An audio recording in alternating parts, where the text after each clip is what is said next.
After a week-long break, we're finally back with Four Nights of the Apocalypse, Chapter 144, and this was another great emotional chapter, setting things up for the confrontation with these Chaos Mages, and King and Diane and their kids, Myrtle's internal struggles, Nazian's getting involved, and a very special surprise at the very end of this chapter. But before we get into things fully, don't forget to like and subscribe and hit the notification bell for updates on future videos. It really helps and it shows you guys enjoy the content I make here on the channel and shows you want to see more. It's been a crazy 2 weeks, and I'm really happy that we're finally back to some regular and consistent Four Nights content. So let's get right into things. So chapter 144 of Four Nights of the Apocalypse, titled Cracks, and the cover image is literally just a possessed Myrtle, which the more I look at him, the more I kind of like this design. So we come back from the last chapter where he is basically choking his sister to death. What a very dark and bleak and disturbing way to open up a chapter, but okay. Hope this sentence doesn't get me demonetized, but let's keep rolling. The possessed Myrtle goes on to say, "I hate fairies and giants. I was never either of them at all, and all of you knew the truth, but no, you were tricking me the whole time." As it looks like Tiore is about to pass out, two balls are thrown at Myrtle and pollen goes everywhere, as he then, in a rage, throws Tiore aside. As when she gets up, she notices that Nazianz has come to her rescue, as he threw something that's called a dust room, which is a smoke screen making mushroom. As Nazianz stands protecting Tiore, he says, "No matter what the reason, isn't she a cherished member of your family?" But Tiore goes on to say that to be careful with Myrtle. He isn't normal. He's not doing the things that he should. And as Nazianz goes over to Myrtle, Myrtle then punches him square in the face with a nice sucker punch, just flat out saying that he hates him. And then he kicks Tiore away as she tries to tell him to stop. He then goes on to say, "Everything I've built up the past 18 years. You've all too easily taken it from me," as he keeps trying to beat the ever-loving hell out of Nazianz consistently with a barrage of punches, laying out everything that he's felt towards him this entire time, saying, "My sole aim my whole life was to win my mother and father's love. But they didn't choose me.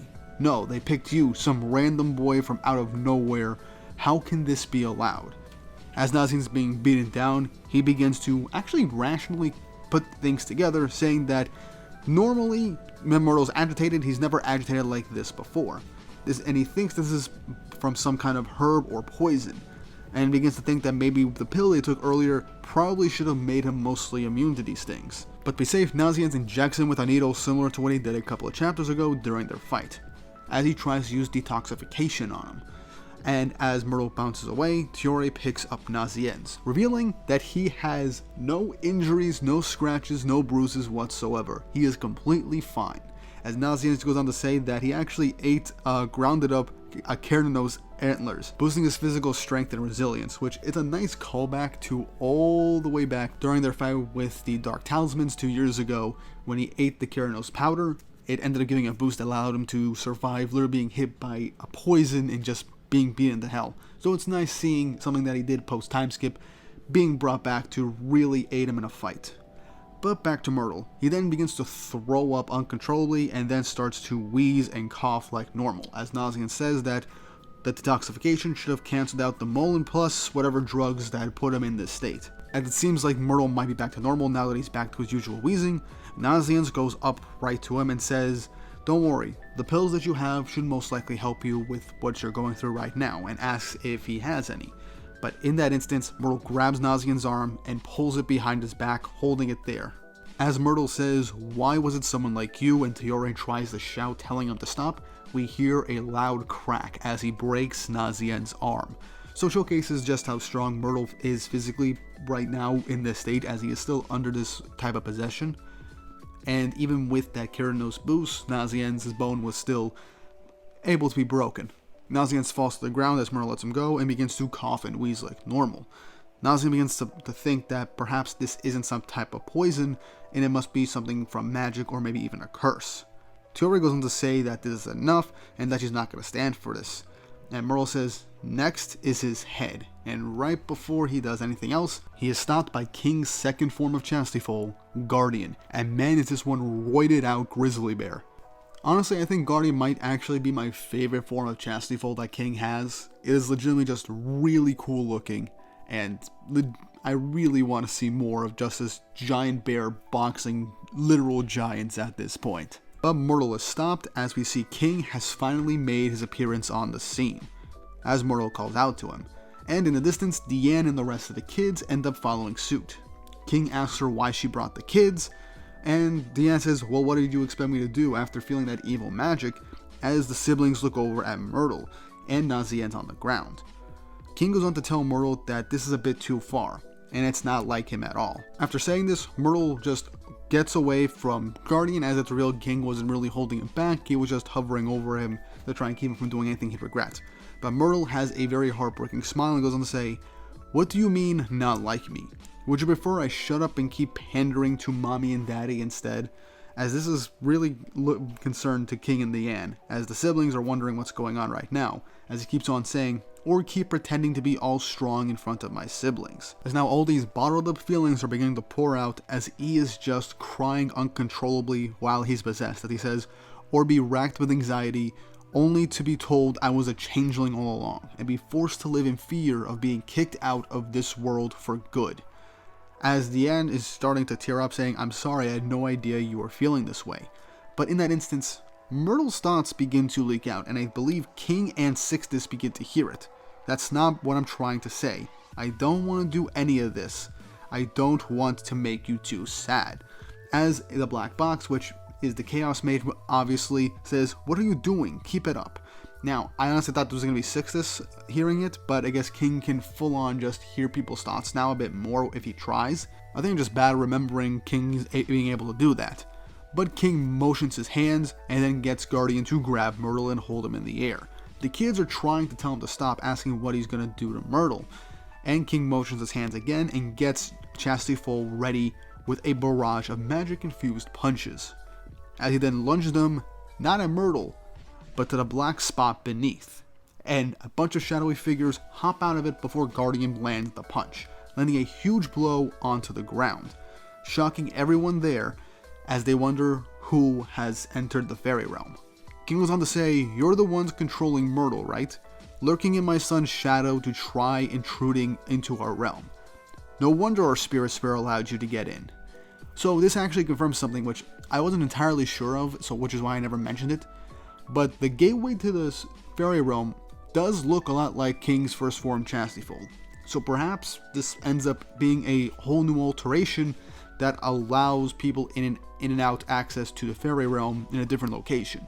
Meaning that most likely is the physical Chastityful becoming a whole-on gate, and King is able to make his multiple forms in the fairy realm. At least that's what I'm getting out of this whole piece of dialogue. Or King just has Chastityful just everywhere in the fairy realm and is just like, I can sense you when you come in. I like my first one better. I like the Chastityful gate theory. But King goes on to say, unauthorized entry to the fairy realm, and most of all, what you've done to my precious son. You've committed crimes that will never be forgiven. As King faces off against Kilbegin, the Chaos Mage, and what seems like a barrage of Chaos Knight assassins, which, if I'm counting right, is 10 of them. So this is going to be really cool. Obviously, they're fodder against King, one of the 7 deadly sins, and Diane's there, so 2 of the sins are right there. And with the track record from all of these Chaos Knights, not to mention this isn't one of the 4 perils, unless you have some super powerful Chaos Magic infused weapon on the level of a Sacred Treasure, yeah, you ain't going to have a good track record against this 1, let alone 2 of the 7 deadly sins. So I'm not worried there unless they pull some kind of weird Chaos trick. Nazians does recognize the Chaos Staff and says that they're most likely assassins from Camelot.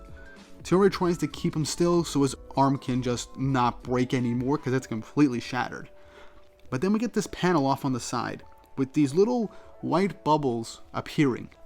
As in the final page, Nazian says, we've got to save him. I can't just let myself stay here.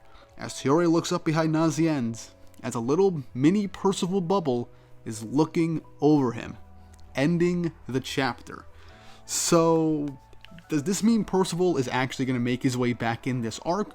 Or is this just essentially either one of the mini Percivals sticking around Nazian's because of the connection with the spirits, and was responding to Nazian's feelings, and Percival's giving an extra hand while in the spirit realm, or just scattered throughout the world essentially?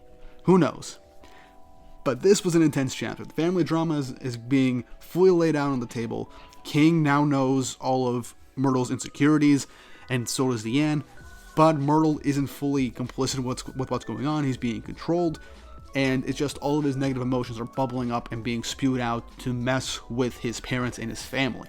And I like how King doesn't immediately assume his son is doing something bad. He knows that his son is being manipulated, and he does know that, yes, he can hear the thoughts. Myrtle doesn't want to make them sad, but I think King finally is starting to understand and really be in tune with what's going on with the situation presented with the son, that he should have paid a bit more attention and maybe told more of the truth. So now we obviously found out what's going on with the Chaos Knights lurking in his shadow to get in and bypass Chastity Fold's detection of enemies, which is honestly a really cool plan.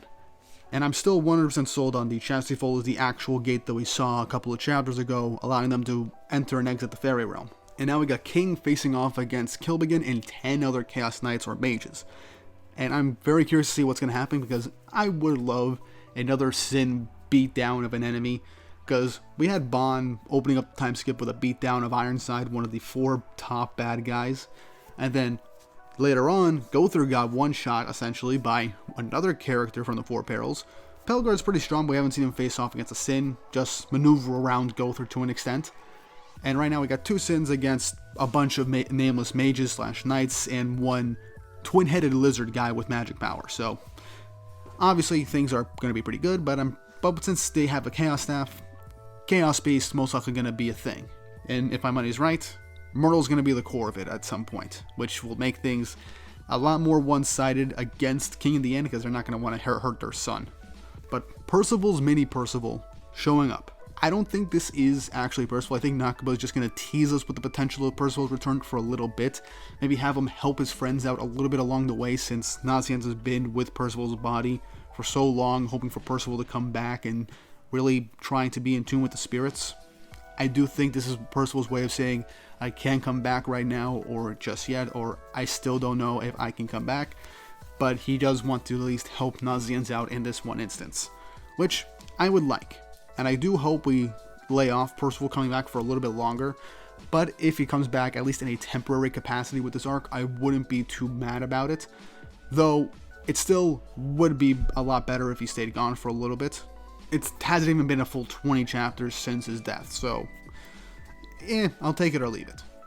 But what do you guys think? Let me know your thoughts and opinions in the comments section down below. And if you haven't already, like and subscribe and hit the notification bell for updates on future videos. Really helps, and it shows you guys enjoy the content I make here on the channel and shows you want to see more. I've got a bunch of stuff planned for 4 nights, mainly shorts, and once the full first season ends up coming out on Netflix, I will do a full-length season review of it, so look forward to that whenever that comes out. And with all that said and done, I hope you all have an awesome day. Bye bye baby, my life.